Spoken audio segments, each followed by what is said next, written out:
I'm joined today by Tim Sinicki of the Binghamton baseball team, the defending conference champions. Tim, you were picked to get first again in the preseason poll this year. What does it mean to get that respect from your peers at the start of a new year?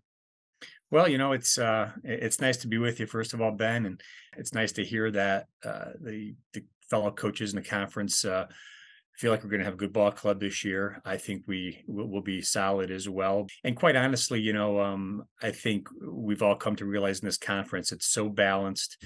I don't really know if it matters if you're picked first or seventh. I think all the teams in conference have really improved in recent years. Plus the addition of Bryant now, I think anyone really is capable of winning the conference every single year. And I think we proved that last year. We were 500 during the regular season, and then fortunately played our best baseball at the end of the year when it mattered the most. So it's nice to have that recognition on the front side, but as we all know, it's more important how you finish than it is what people say about you to start the season.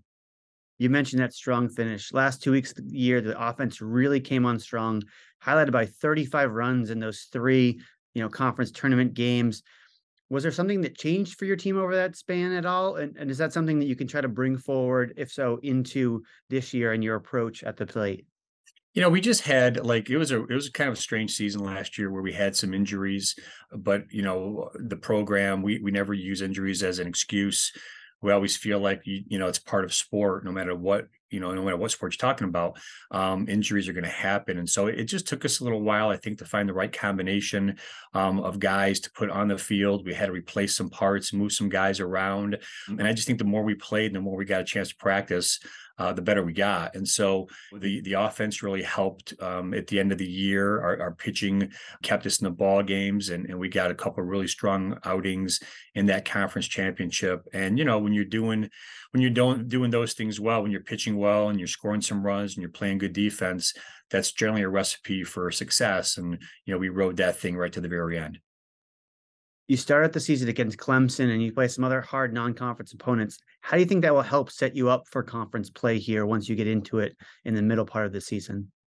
Yeah, we try to challenge ourselves early on and play good competition, hoping that it prepares us for the America East Conference play. We just feel like you try to challenge the kids, try to see where you're at as a program. It gives you a better idea of where things are at and what you need to work on. Finally, earlier this year, Binghamton was selected to host the 2023 baseball championship. What does it mean to be able to, play that championship if you finish as one of the top 6 seeds, play that championship on your home field and have that opportunity to showcase your field in that manner? Yeah, I think you said it best, Ben. First of all, you have to be in the top 6. So we'll take nothing for granted and we'll do our best to try to put ourselves in that position. But then it'll be nice to be able to have everyone in the conference, see what Binghamton has now as a facility. And, nothing is guaranteed until you lock up a spot. I think the way the conference is laid out this year, it'll probably be a battle right to the very end, like it was last year. All right, Tim. Well, I appreciate the time and good luck with the start of the season here in 2 or so weeks. Thank you, Ben. My pleasure. And, good luck to all the teams and other coaches this year.